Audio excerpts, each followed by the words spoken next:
qu'est-ce que signifie le bypass en Y? Alors le bypass en Y ou Roux-en-Y gastric bypass, c'est le classique bypass, une technique qui existe depuis les années 60, qui a été évidemment bien améliorée. À l'époque, c'était avec des grandes cicatrices. Aujourd'hui, c'est avec des petits trous, c'est de la célioscopie, et globalement, ça se passe toujours très bien. Alors, je vous disais que c'était la première technique pratiquée au monde il y a encore une quinzaine d'années. Aujourd'hui, c'est la sleeve la première. On réalise encore une quinzaine de % des chirurgies qui sont des bypass en Y. Donc, globalement, on va faire de l'estomac une petite poche, et cette poche va être branchée à du petit intestin, du jéjunum, ce qui va court-circuiter tout le reste de l'estomac, le duodénum et le début du petit intestin grêle. Donc on va créer de la malabsorption à ajouter à cette restriction. Alors ça marche très bien. L'intérêt surtout aujourd'hui, il y a globalement un consensus pour proposer cette chirurgie avant tout aux patients qui ont déjà un reflux acide gastro-œsophagien avant toute chirurgie. Alors ça, je pense que c'est réellement la bonne indication, parce que si on fait une sleeve, ça risque de majorer ce reflux.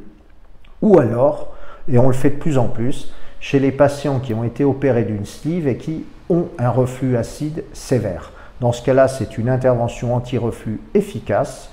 Le patient, le plus souvent, n'a plus du tout de reflux, il perd un peu plus de poids, mais pas tant que ça. En termes de perte de poids, c'est à peu près équivalent à la sleeve au bout de plusieurs années.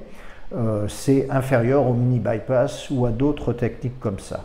Contrairement à ce qu'on croit, si on ne respecte pas les consignes post-opératoires, avec un bypass en Y, à 10 ans, 12 ans, on a environ 30% de patients qui reprennent du poids. Et à ce moment-là, on peut être amené à proposer une seconde chirurgie, mais qui est beaucoup plus complexe, parce que améliorer un bypass classique, c'est compliqué, ça demande de l'expertise. Ça peut être fait par voie endoscopique, ce qui peut être intéressant, mais aussi on peut augmenter la malabsorption, mais là ça demande des chirurgiens expérimentés, des équipes expérimentées comme la nôtre. Ça impose également de prendre des vitamines à vie. Comme autre effet secondaire, on peut malheureusement voir des dumping syndrome, une sensation de malaise important si on prend des aliments sucrés et ou gras. Quelques minutes après, on peut voir ces symptômes arriver, après la prise alimentaire. On peut avoir des occlusions intestinales, malheureusement à distance, ça c'est vu, ça peut être un petit peu embêtant. On peut aussi avoir différentes douleurs intestinales et des ulcérations sur la couture entre estomac et intestin. Ça justifie, ça interdit plutôt, après la réalisation d'un bypass, de fumer. La nicotine, c'est extrêmement mauvais, et les anti-inflammatoires, il faut faire attention.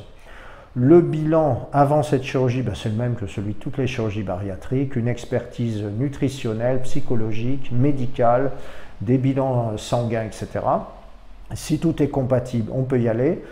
Les reprises alimentaires après cette chirurgie, c'est la même que la chirurgie bariatrique, avec une première partie liquide et une seconde mixée avant de passer au solide.